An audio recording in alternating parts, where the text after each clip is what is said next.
Hello everyone, welcome to my channel Pranita's Canada vlogs.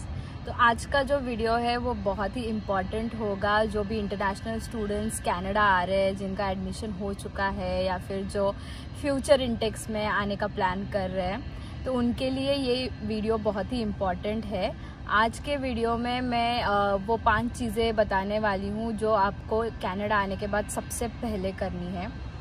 I know जो भी अभी Canada आ रहे हैं या फिर आने वाले हैं, तो बहुत से लोग उसमें से नर्वस होंगे, कुछ एक्साइटेड होंगे, कुछ को टेंशन हो रही होगी कि अभी studies, finances, part time job, ये सब कैसे मैनेज करना है, पार्ट टाइम जॉब ढूंढना है। तो उनके लिए ये इम्पॉर्टेंट बहुत होगा वीडियो, क्योंकि अगर ये 5 चीज़ें आप यहाँ आने के बाद सही से करते हो तो आपकी ये सारी बाकी चीज़ें हैं वो बहुत ही स्मूथ जाएगी। तो बहुत सारे स्टूडेंट्स के साथ ऐसा होता है कि उनको पता नहीं होती है ये चीज़ें, या फिर कोई गाइड करने वाला नहीं होता है, और फिर यहाँ पे आते हैं और कोई बता देता है ऐसे, तो पैनिक हो जाते हैं या फिर कुछ बुरे इंसिडेंट्स हो जाते हैं जो बैड सरप्राइजेस दे देते हैं स्टूडेंट्स को। तो फिर ये सब ना हो, इसीलिए मैं आपको गाइड करूँगी। Before we begin our video, अगर आप मेरे चैनल पे नए हो तो please like, share and subscribe my channel. और आपके जो भी फ्रेंड्स हैं जो कनाडा नहीं बल्कि अदर कंट्रीज़ भी जा रहे हैं, कुछ चीज़ें उनके लिए भी एप्लीकेबल होगी, तो please share with your friends. तो सबसे पहली चीज़ जो आपको यहाँ पे कनाडा आके करनी है, आपका एडमिशन चाहे किसी भी यूनिवर्सिटी में हुआ हो, तो सबसे पहली चीज़ आपको करनी है, आपको सिन नंबर लेना है। तो सिन नंबर क्या होता है? सिन नंबर होता है सोशल इंश्योरेंस नंबर, जो कि हर एक यहाँ पे वर्क परमिट पे आए हो या परमानेंट रेजिडेंट हो या स्टूडेंट हो, सबको ये सिन नंबर मिलता है। तो ये सिन नंबर बहुत ही इम्पॉर्टेंट होता है आपकी हिस्ट्री बिल्ड होने के लिए कनाडा में। इसका बहुत ज़्यादा इम्पोर्टेंस होता है जब आप कोई पार्ट टाइम या फुल टाइम जॉब ढूंढ रहे हो, तो अपने एम्प्लॉयर को आपको ये सिन नंबर प्रोवाइड करना पड़ता है, जिसके ऊपर आपके वर्किंग आवर्स और जो भी सैलरी, आपके बैंक का जो भी डिटेल्स है इंटरलिंक्ड होता है। तो सिन नंबर का ऐसा सीन है कि कुछ लोगों को बॉर्डर पे ही दिया जाता है, पर कुछ लोगों को नहीं दिया जाता। तो आप जैसे ही यहाँ पे आते हो, तो आपको सबसे पहले, आप जहाँ पे भी रह रहे हो, किसी भी शहर या किसी भी कहाँ पे भी रह रहे हो, तो आपको सबसे पहले जो भी नज़दीक वाला गूगल पे डालना है सर्विस कनाडा, और जो भी पास वाला सर्विस कनाडा का होगा ऑफिस, वहाँ पे आपको जाना है और वहाँ से आपको सिन नंबर आपका मिल जाएगा। तो ये है सबसे पहली चीज़ जो आपको कनाडा आते ही करनी है। सिन नंबर लेने के लिए आपको सबसे इम्पॉर्टेंट डॉक्यूमेंट जो लेके जाना पड़ेगा सर्विस कनाडा, वो होगा आपका स्टडी परमिट या वर्क परमिट जो भी है, और प्लस आपका पासपोर्ट। ये चीज़ें आपको लेके जानी है। और the second thing I would like to mention is about your address. तो बहुत से स्टूडेंट्स ऐसा होता है कि उनका यहाँ के वो एयरबीएनबी पे रहते होंगे, और कुछ दिनों बाद उनको उनकी लीज़ या जो भी रूम है वो रेंट पे मिलती है। तो आप ये प्रेफर करना कि आपका जो भी एड्रेस होगा रेंट करने के बाद रूम या फिर लीज़ मिलने के बाद, वही एड्रेस सिन पे डाल दे, so that you don't have to go through all that कि एड्रेस चेंज करो, ये चेंज करो, तो वो सब ना करना पड़े। इसीलिए आप जो भी रूम रेंट कर रहे हो, जो भी एड्रेस है वही डालें, ना कि एयरबीएनबी का या फिर होटल का एड्रेस डालें उस पर। तो ये एड्रेस आपके लिए बहुत ही इम्पॉर्टेंट होगा, क्योंकि यही एड्रेस आपके बैंक अकाउंट में भी जाएगा। तो जो भी आपको वो क्रेडिट कार्ड या डेबिट कार्ड जो भी मेल करेंगे बैंक से, तो वो आपको इसी एड्रेस पे आएंगे। तो make sure you put the address जो जहाँ पे आप एटलीस्ट 6 मंथ्स तो स्टे कर रहे हो, वही एड्रेस आप सीन पे डाल दो।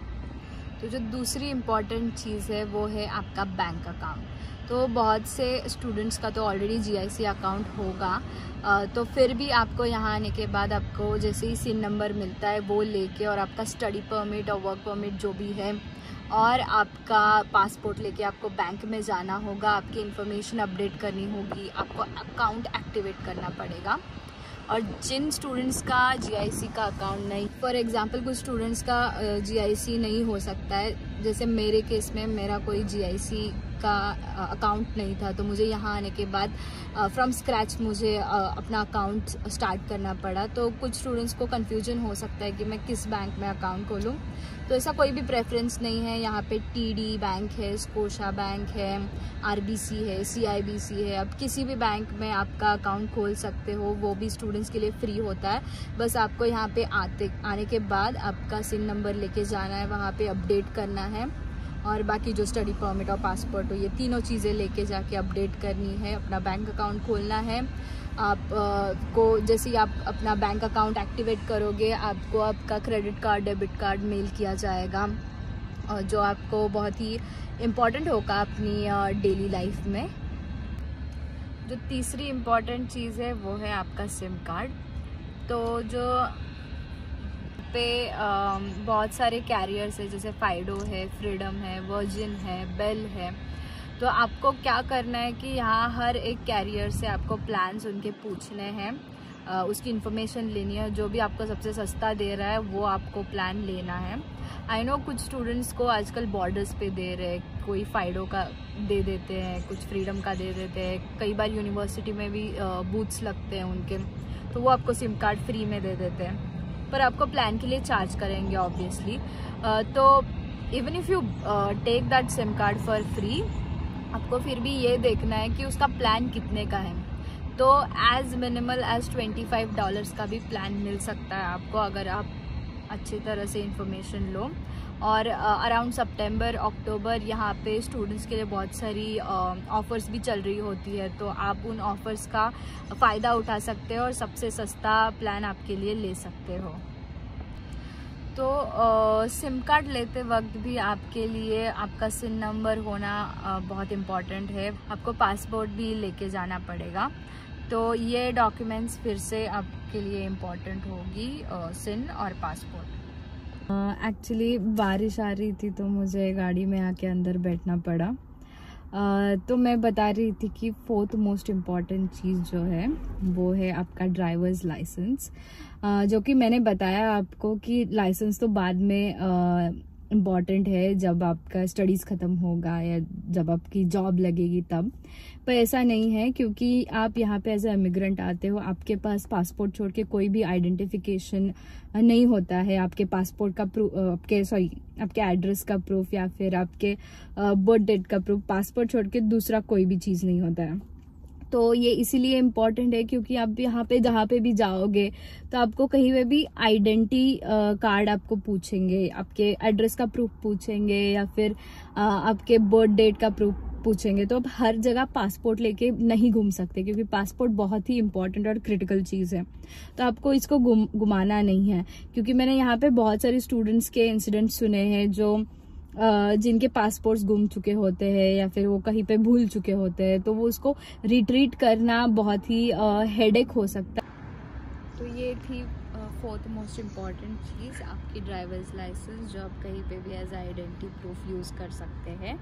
तो फिफ्थ इम्पॉर्टेंट चीज़ ये है, तो स्टूडेंट आईडी लेना ये सबसे इम्पॉर्टेंट है, क्योंकि स्टूडेंट आईडी के बहुत सारे बेनिफिट्स होते हैं एकेडमिक्स छोड़ के भी, क्योंकि यहाँ पे ऐसा है कि बहुत सारे स्टोर्स जो होते हैं, चाहे ग्रॉसरी स्टोर्स हो, शॉपिंग,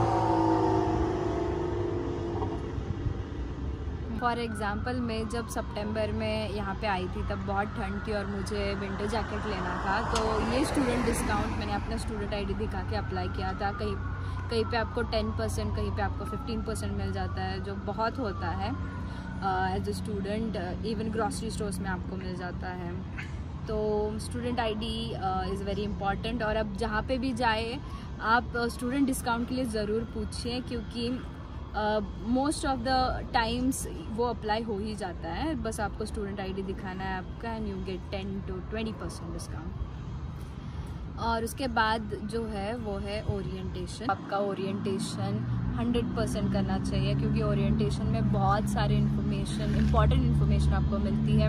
आज मैंने जो भी 5 चीज़ें आपको बताई है इस वीडियो में, सारी इंटरलिंक्ड है, एक करने के लिए दूसरे की ज़रूरत पड़ती है। तो ये सारी चीज़ें आप जब भी कनाडा में आओगे तो करना, ये सारी चीज़ें आपको करनी है, ये बहुत ही इम्पॉर्टेंट चीज़ें हैं। और अगर आपको कोई किसी भी टॉपिक पे और भी डिटेल्ड वीडियोस चाहिए तो मुझे कमेंट में बिल्कुल बताइए। तो ये था आज का video. If you like the video please hit the like button and subscribe my channel. I wish all the very best to all the upcoming students and congratulations to them. Thank you.